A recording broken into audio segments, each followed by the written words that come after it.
Guys, welcome back. I did record this video but I realized my audio wasn't set up very well, so I'm just going to do a voiceover.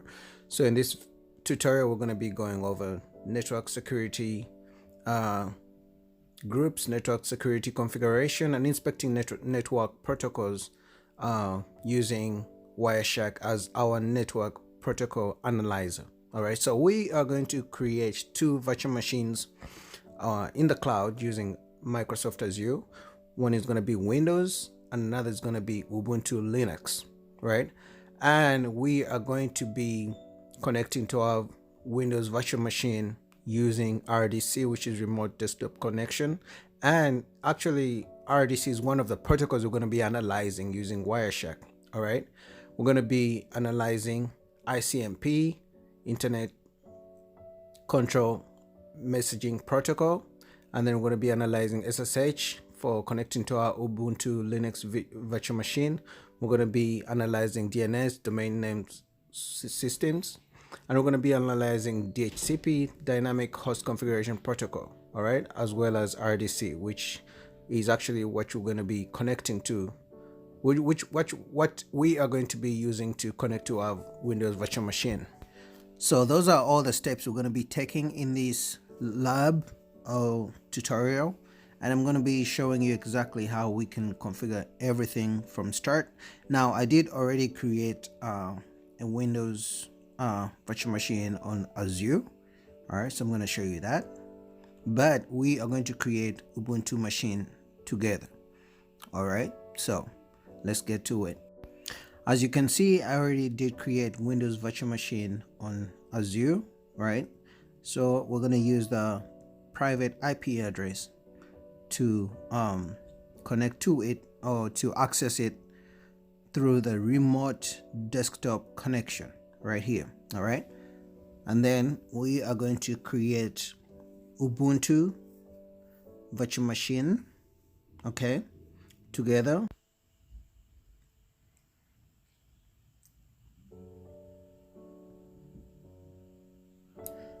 So it's very easy to create a virtual machine in Azure, really, but the key points you have to remember are to always have an Azure subscription. That's one of the things Azure, that's how they do their thing. They're different from AWS. You're gonna need a subscription.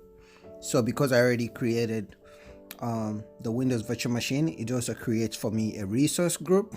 So I'm adding the Ubuntu machine to the same resource group as my Windows machine. And I'm also gonna, you have to remember to check the networking to make sure both virtual machines are in the same networking group. All right, because we're going to be dealing in the same network, virtual network, right? So you have to remember to go to check off the networking group to make sure you add Ubuntu to the same virtual network as the Windows virtual machine, which was the first one to be created. Because every time you create a virtual machine, it creates an automatic virtual networking network, right? So also don't forget to download the private key, because remember, since we're also going to be analyzing the SSH protocol, and also to connect to the Ubuntu Linux machine, you're going to need the SSH private key. So you have to download it on your machine, which you will then copy as a file to add to the SSH command, as we will be connecting to the Linux machine. And you can see I'm downloading the key. And then after this, I went on to download Wireshark. Wireshark is going to be a protocol analyzer. It's an open source, and there's so many different analyzers. Some are you have to pay. They're software as a service kinda. So you just type Wireshark in the browser, and then you just see the official download page come right away, and then you can download it. And remember, we are downloading Wireshark on our Windows VM right now. As I'm speaking, we are in the Windows VM, okay, connecting it to connecting to it through the remote desktop connection. Okay, so our Ubuntu virtual machine has been deployed and complete, and we're gonna check it.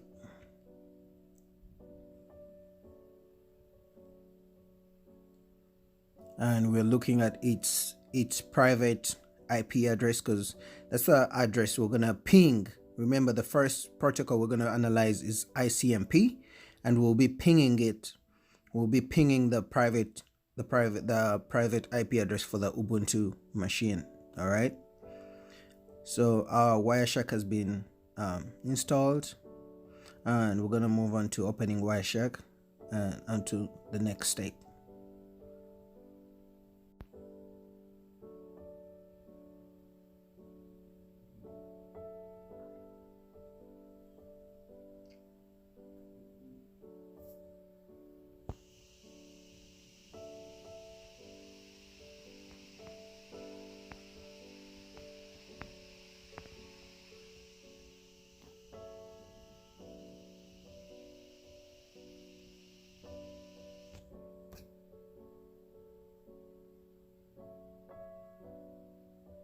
So when you open Wireshark, don't forget to click Ethernet option, because we are going to be monitoring protocols with regards to our Ethernet.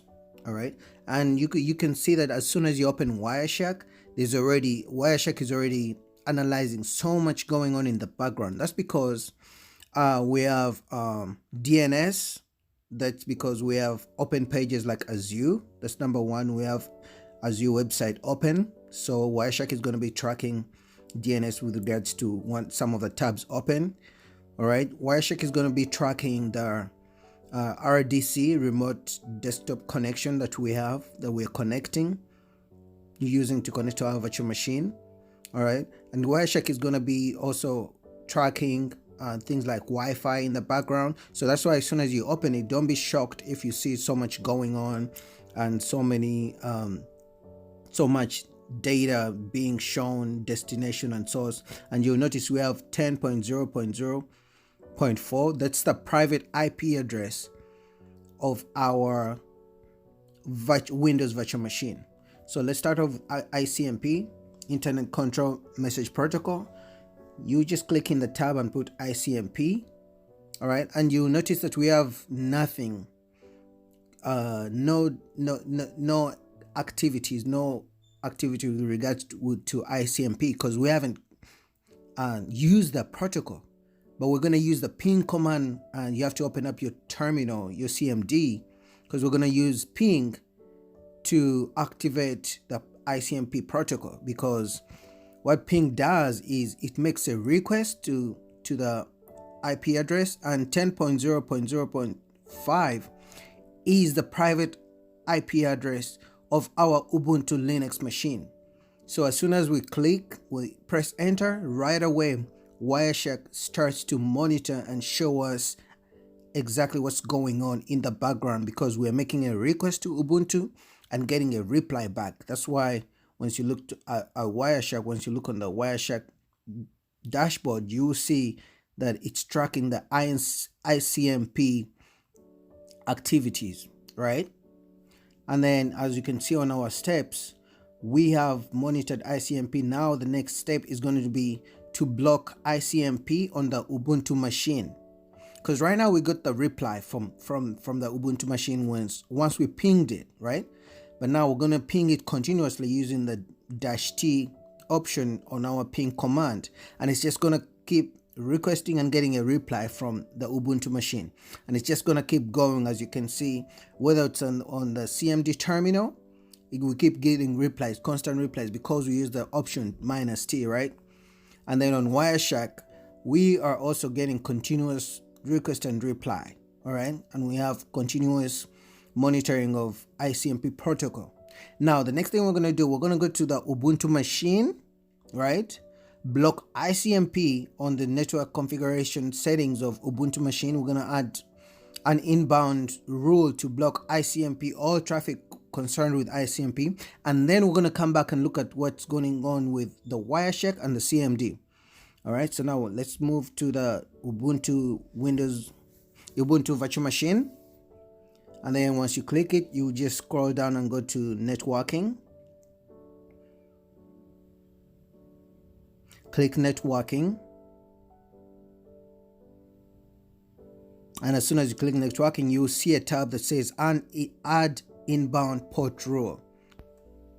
So once you click add inbound port rule, you can leave some of these options just the way they are. You really it doesn't really matter. The most important thing is once you come to the protocol, you click ICMP, because again, we are trying to deny ICMP protocol on Ubuntu virtual machine.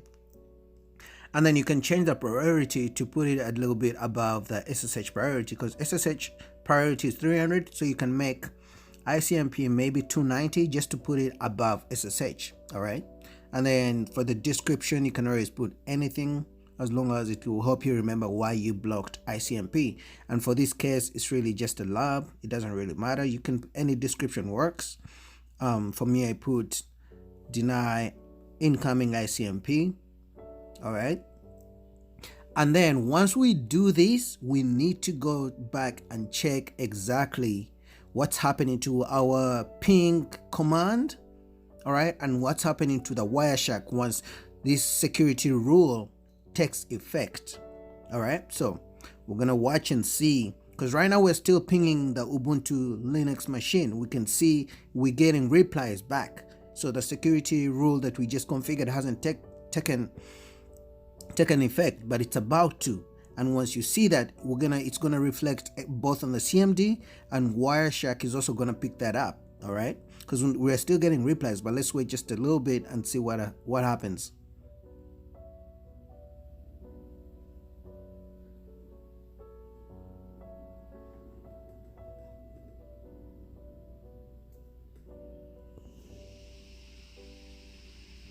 So guys, look at that. As soon as the security rule takes effect on the Ubuntu machine server, right? You see, as soon as it does that, we get request timed out, which means our ICMP request to the Ubuntu virtual machine is being blocked because we just blocked it. And it also reflects on Wireshark dashboard. We're getting requests, no more replies. All right, so next we're going to be working on connecting the Ubuntu virtual machine using the SSH. And as you remember, we did download the private key. All right, we did download the private key, which we're going to use to connect to the Ubuntu machine using SSH. All right, and then what we do here, we simply copy the full path of the key, of the private key, and then we'll be adding that to our SSH command in the CMD, trying to connect to our Ubuntu Linux machine. Also, we are going to be typing SSH protocol in Wireshark, because now we're switching from ICMP to monitoring SSH. All right.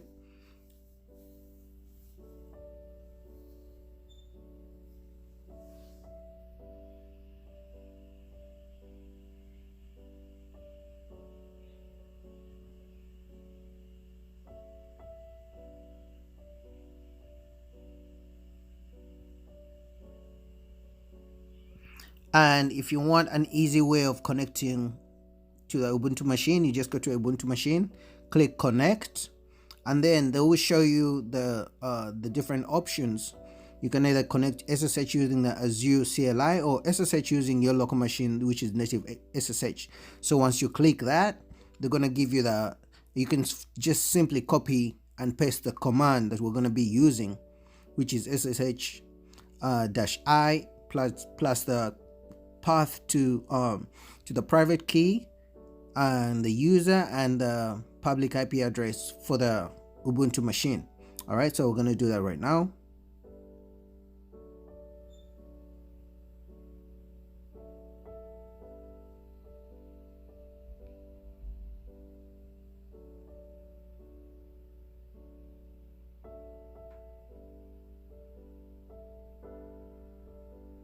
and we're also going to type SSH in the Wireshark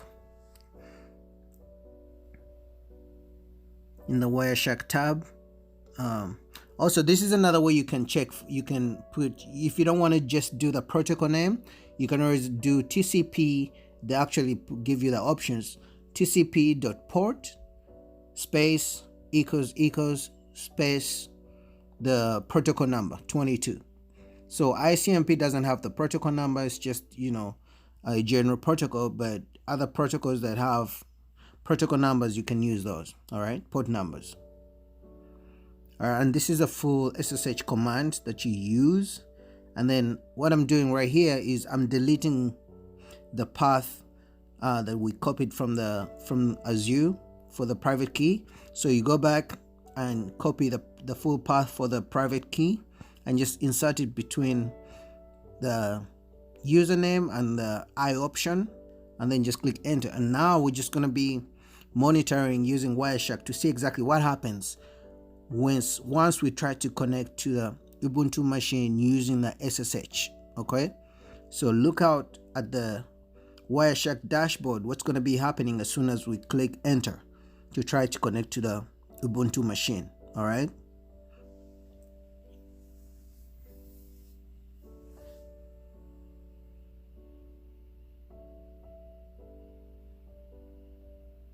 And guys, there you go.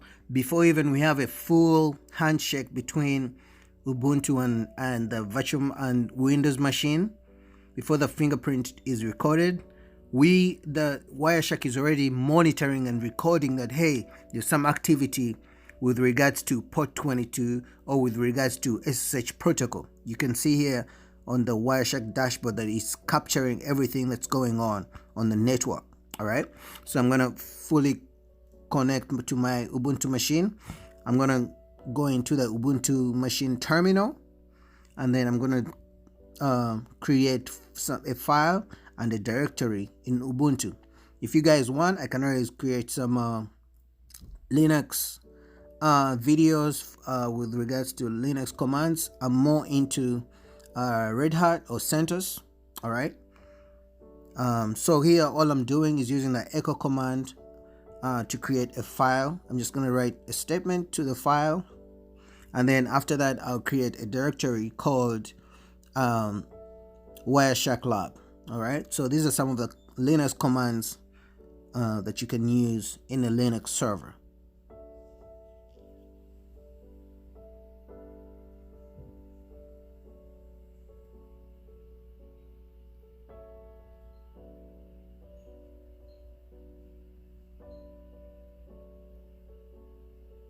And even when I'm doing these Linux commands, you can see that every time I press enter, right?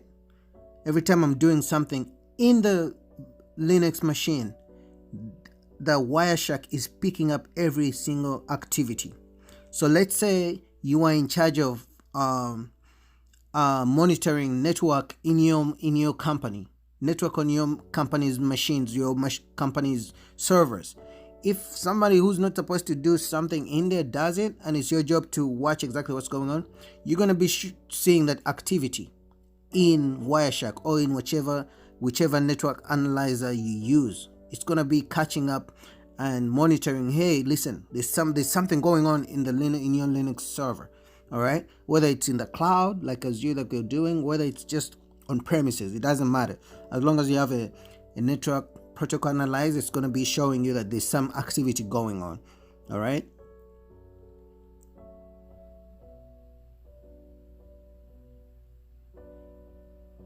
And so now I'm just going to exit the Ubuntu machine, and then we're going to move on to using DNS.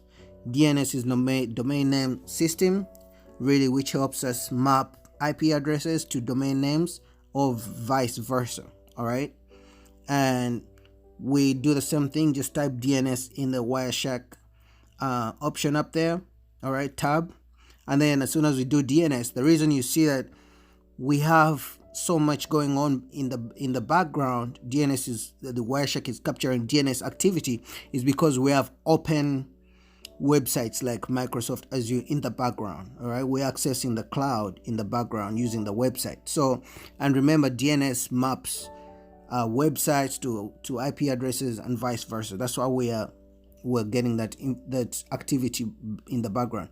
Now, to check up or monitor DNS more, we can also use the nslookup command. Now we're going to do nslookup www.google.com, and what this is going to do is just going to give us the IP address for Google, and then that's also going to reflect in Wireshark. Wireshark is going to pick up that activity. All right, so once I click enter, we're going to check in Wireshark, and we're going to see the same Google IP address that Wireshark picks up, because we're looking up the IP address for Google using the nslookup command, and you can see that in the background right now.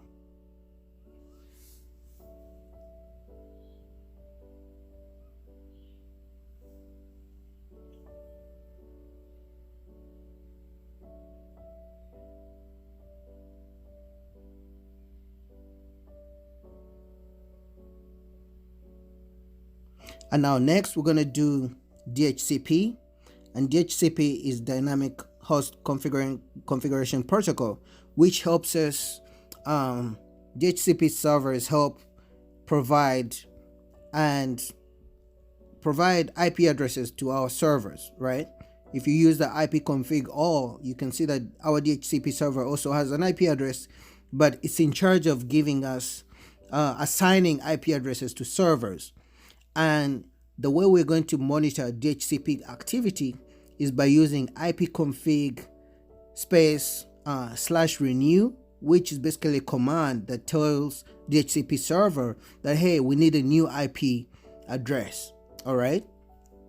And once we do that, once you use that command, Wireshark is going because it's monitoring the DHCP protocol, is going to pick up the fact that we are requesting DHCP for a new IP address, and it's going to capture that, and then we're going to see that activity in Wireshark. All right, and let's see how that happens.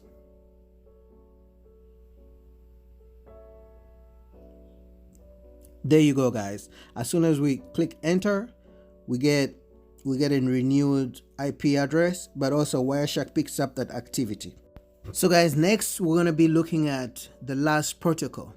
All right, the last protocol we're going to be looking at is RDP, or remote desktop protocol, which is actually what we're using right now, which is remote desktop connection, which is actually what we're using to connect to our Windows virtual machine. But its port number is 3389. And remember, there's another way to access your protocols, which is using the tcp.port space equals space 3389, or equals the port number. And you'll notice once we access RDP, we have activity being monitored already going on in the background. And the reason for that is because we're already using it to connect to our Windows virtual machine. All right. So guys, that was all for this video, for this tutorial lab. We learned about security settings, we learned about monitoring protocols, we learned about protocol analyzers, and we learned about a little bit of configuring and using Linux commands, accessing Linux servers. And I hope you guys learned something. Thank you. Subscribe, like. I'll see you in the next video. Peace.